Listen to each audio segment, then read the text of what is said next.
আসসালামু আলাইকুম রহমতুল্লাহ।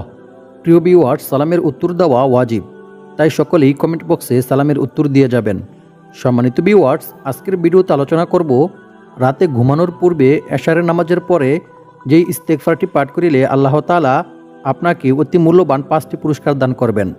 সম্মানিত ভিউয়ার্স, আপনি যদি রাতে ঘুমানোর পূর্বে এই ইস্তেগফারটি পাঠ করেন তাহলে আল্লাহ তাআলা আপনার জীবনের সকল গুনাহ মাফ করে দিবেন এবং আপনার সমস্ত অভাব অনটন দারিদ্রতা দূর করে দিবেন, আপনার রিজিক বৃদ্ধি করে দিবেন এবং আল্লাহ পাক রব্বুল আলামিন আপনার সমস্ত বিপদ আপদ বালা মুসিবত এবং সমস্ত দুশ্চিন্তা দূর করে দিবেন। সুবহানাল্লাহ। সম্মানিত ভিউয়ার্স, রাতে ঘুমানোর পূর্বে কোন ইস্তেগফারটি পাঠ করিলে এবং কী নিয়মে পাঠ করিলে আল্লাহ তাআলা আপনাকে এই অতি মূল্যবান 5টি পুরস্কার দান করবেন, সেই ইস্তেগফারটি সম্পর্কে জানতে চাইলে ভিডিওটি স্কিপ না করে সম্পূর্ণ ভিডিওটি দেখতে থাকুন। আর ভিডিওটি ভালো লাগলে লাইক কমেন্ট শেয়ার করে চ্যানেলটি সাবস্ক্রাইব করে আমাদের পাশে থাকুন। তো চলো বন্ধুরা, কথা না বাড়িয়ে ভিডিও শুরু করি। সম্মানিত ভিউয়ার্স, রাসূল সাল্লাল্লাহু আলাইহি ওয়াসাল্লাম বলেন, আল্লাহ তাআলা ওই ব্যক্তির চেহারা উজ্জ্বল করে দেন যে আমার কোনো হাদিস শুনেছে অতঃপর তা অন্যের কাছে পৌঁছে দিয়েছে। সুবহানাল্লাহ। সুনানে আবু দাউদ, হাদিস নং 515। সম্মানিত ভিউয়ার্স, আপনি যদি ভিডিওটি শোনার পর উপকৃত হয়ে শেয়ার করে দেন তাহলে এই ভিডিওটি যারা যারা শুনবে প্রত্যেকের সওয়াব আপনার আমলনামায় যোগ হবে। সুবহানাল্লাহ, আল্লাহু আকবার। সম্মানিত ভিউয়ার্স, আল্লাহ পাক রব্বুল আলামিন পবিত্র কোরআনের মধ্যে বলেন, ইল্লা মান তাবা ওয়া আমানা ওয়া আমিলা আমালান সালিহান ফাউলাইকা ইউবাদদিলুল্লাহু সাইয়্যাতিহিম হাসানাত ওয়া কানাল্লাহু গফুরুর রহিমা। তবে যে তওবা করে, ঈমান আনে এবং সৎকর্ম করে, পরিণামে আল্লাহ তাআলা তাদের পাপগুলোকে নেকি দ্বারা পরিবর্তন করে দেন। আল্লাহ তাআলা অতি ক্ষমাশীল ও পরম দয়ালু। সুবহানাল্লাহ। অর্থাৎ যে ব্যক্তি তাওবা করবে এবং আল্লাহর কাছে খাঁটি দিলে ইস্তেগফার পাঠ করবে, আল্লাহ পাক রব্বুল আলামিন তার পূর্বের গুনাহগুলি ক্ষমা করে দিবেন এবং সেই গুনাহগুলিকে নেকি দ্বারা পরিবর্তন করে দিবেন। সুবহানাল্লাহ। সূরা ফুরকান আয়াত নং 70। হযরত আলী রাদিয়াল্লাহু তাআলা আনহুকে এক ব্যক্তি জিজ্ঞাসা করেছিল এমন একজন ব্যক্তি সম্পর্কে যে ব্যক্তি গুনাহ করত এবং তাওবা করত, তারপর সে পুনরায় আবার গুনাহ করে ফেলত, তারপর আবার তাওবা করত, এভাবে সে বারবার গুনাহ করত এবং বারবার তাওবা করত, আর সে বারবার গুনাহের কাজের মধ্যে মশগুল হয়ে যেত। এইরূপ করতে থাকা ব্যক্তির কি অবস্থা হবে? তারপর হযরত আলী রাদিয়াল্লাহু তাআলা আনহু বললেন, তার কর্তব্য হলো সর্বদা তাওবা ইস্তেগফারের মধ্যে রত থাকা, কেননা সর্বদা তাওবা ইস্তেগফার করতে থাকলে শয়তান গুনাহ করাতে ব্যর্থ হয়ে যায়।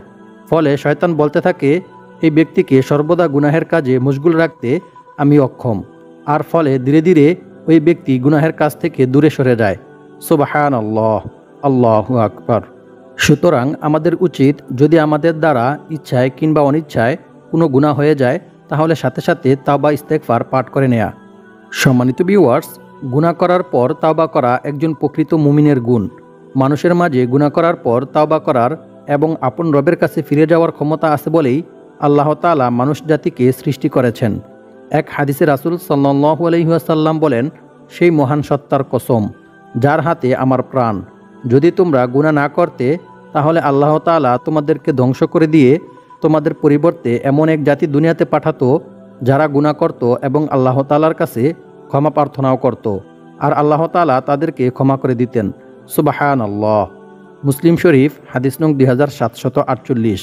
সুতরাং এই হাদিস দ্বারা বোঝা গেল, বান্দা গুনাহ করবে এটা স্বাভাবিক, তবে গুনাহ করার পর যে ব্যক্তি আল্লাহর কাছে সাথে সাথে তাওবা করে, ইস্তেগফার পাঠ করে, সেই ব্যক্তিকে আল্লাহ তাআলা অনেক পছন্দ করেন। সুবহানাল্লাহ, আল্লাহু আকবার। অন্য এক হাদিসে রাসূল সাল্লাল্লাহু আলাইহি ওয়াসাল্লাম বলেছেন, নিশ্চয়ই আল্লাহ তাআলা বান্দার তাওবা কবুলের জন্য পশ্চিম দিকে একটি দরজা খোলা রেখেছেন, যার প্রশস্ততা হচ্ছে 70 বছরের পথ। সূর্য পশ্চিম দিকে উদয় না হওয়া পর্যন্ত এ দরজা বন্ধ করা হবে না। সুবহানাল্লাহ। তিরমিজি শরীফ, হাদিস নং 3536।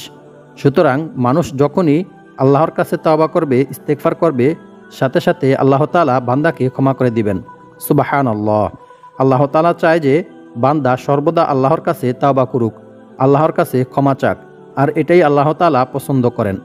অন্য এক হাদিসে রাসূল সাল্লাল্লাহু আলাইহি ওয়াসাল্লাম বলেছেন, অবশ্যই শয়তান আদম সন্তানের শিরা উপশিরায় বিচরণ করে। বুখারী শরীফ, হাদিস নং 1288।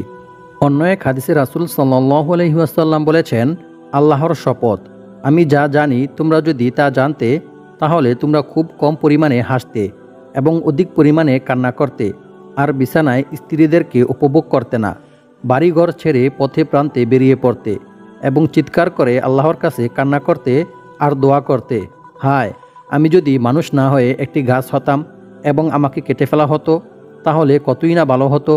সুনানে ইবনে মাজাহ হাদিস নং 4190। সুতরাং এই হাদিস দ্বারা বোঝা গেল পরকালের তুলনায় এই দুনিয়া কিছুই না, একদম ক্ষণস্থায়ী। দুনিয়াটা হচ্ছে ক্ষণস্থায়ী একটি জিন্দিগি। তাই আমাদেরকে দুনিয়ার মোহে পড়া যাবে না, বরং আখেরাতের চিন্তা ফিকির করতে হবে। সম্মানিত ভিউয়ার্স, ভয়াবহ বিপদ কিংবা প্রাকৃতিক দুর্যোগ দিয়ে মহান আল্লাহ তাআলা মাঝে মধ্যে বান্দাকে পাপের শাস্তি দেন, কিন্তু বান্দা যখন ইস্তেগফারে রত হয়ে যায় তখন আল্লাহ তাআলা আযাব উঠিয়ে নেন। পবিত্র কোরআনে বলা হয়েছে, এবং আল্লাহ তাআলা এমনও নন যে লোকেরা আল্লাহর কাছে ক্ষমা প্রার্থনা করবে ও ইস্তেগফার করবে অথচ তিনি তাদেরকে শাস্তি দিবেন। সূরা আনফাল আয়াত নং 33। সুতরাং যে কোনো বিপদ আপদ বালা মুসিবত থেকে বাঁচতে চাইলে বেশি বেশি তাওবা ইস্তেগফার পাঠ করতে হবে। অন্য এক হাদিসে রাসূল সাল্লাল্লাহু আলাইহি ওয়াসাল্লাম বলেন, যে ব্যক্তি ইস্তেগফার তথা ক্ষমা প্রার্থনা করাকে নিজের জন্য আবশ্যক করে নেবে, আল্লাহ তাআলা তাকে গায়বীভাবে রিজিকের ব্যবস্থা করে দিবেন। সুবহানাল্লাহ। সুনানে আন-নাসাঈ হাদিস নং 3819। সুতরাং এই হাদিস দ্বারা বোঝা গেল বান্দা যদি বেশি বেশি তাওবা ইস্তেগফার পাঠ করে তাহলে আল্লাহ তাআলা বান্দার অভাব অনটন দূর করে দিবেন এবং রিজিক বৃদ্ধি করে দিবেন। সুবহানাল্লাহ। অন্য এক হাদিসে বলা হয়েছে, আয়েশা সিদ্দিকা রাদিয়াল্লাহু তাআলা আনহা থেকে বর্ণিত, তিনি বলেন, রাসূল সাল্লাল্লাহু আলাইহি ওয়াসাল্লাম বলেছেন, বান্দা যখন গুনাহ করার পর তা স্বীকার করে এবং অনুতপ্ত হয় অতঃপর আল্লাহ তাআলার কাছে ক্ষমা চায়, তখন আল্লাহ তাআলা বান্দাকে ক্ষমা করে দেন।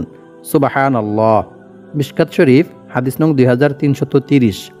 সম্মানিত ভিউয়ার্স, ইস্তেগফার পাঠ করিলে আল্লাহ তাআলা যে কি পরিমাণ খুশি হয় তা আপনি চিন্তাও করতে পারবেন না। রাসূল সাল্লাল্লাহু আলাইহি ওয়াসাল্লাম বলেন, মরুভূমিতে হারিয়ে যাওয়া উট খুঁজে পেয়ে উটের মালিক যতটা খুশি হয়, যখন কোনো গুনাহগার বান্দা আল্লাহর কাছে তাওবা করে তখন আল্লাহ তাআলা এর চাইতে বেশি খুশি হন। সুবহানাল্লাহ। আল্লাহু আকবার। বুখারী শরীফ হাদিস নং 6309।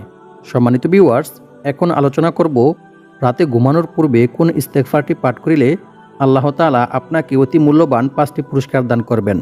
ইবনু আব্বাস রাদিয়াল্লাহু তাআলা আনহু থেকে বর্ণিত, তিনি বলেন, রাসূল সাল্লাল্লাহু আলাইহি ওয়াসাল্লাম বলেছেন, যে ব্যক্তি বেশি বেশি তাওবা ইস্তেগফার পাঠ করবে আল্লাহ তাআলা তাকে সমস্ত সমস্যা থেকে উত্তরণের পথ বের করে দিবেন, তার সমস্ত দুশ্চিন্তা, বিপদ আপদ, বালা মুসিবত দূর করে দিবেন এবং এমন জায়গা থেকে আল্লাহ তাআলা তার রিজিকের ব্যবস্থা করে দিবেন যা সে কল্পনাও করতে পারবে না। সুবহানাল্লাহ। সুনানে আবু দাউদ হাদিস নং 1518। সম্মানিত ভিউয়ার্স, ইস্তেগফারটি যে নিয়মে পাঠ করতে হবে, রাতে ঘুমানোর পূর্বে পাক পবিত্র অবস্থায় এশারের নামাজ জামাতের সহিত আদায় করতে হবে, তারপর 2 রাকাত নফল নামাজ আদায় করতে হবে। অতঃপর আপনি এই ইস্তেগফারটি 10 বার পাঠ করবেন। ইস্তেগফারটি হচ্ছে, আল্লাহুম্মা গফিরলি যামবি ওয়াবাসসি'লি ফি দারি ওয়াবারিকলি ফি রিজকি। ইস্তেগফারটি পাঠ করার শেষে 3 বার দুরূদ শরীফ পাঠ করবেন, তারপর আপনি আল্লাহর কাছে দোয়া করবেন। এভাবে ইস্তেগফার পাঠ করে আল্লাহর কাছে দোয়া করিলে আল্লাহ তাআলা আপনাকে 5টি পুরস্কার দান করবেন। আল্লাহ পাক রব্বুল আলামিন আমাদেরকে রাতে ঘুমানোর পূর্বে এই নিয়মে ইস্তেগফারটি পাঠ করে এই অতি মূল্যবান 5টি পুরস্কার অর্জন করার তৌফিক দান করুক। আমিন। আসসালামু আলাইকুম ওয়া রাহমাতুল্লাহি ওয়া বারাকাতুহু।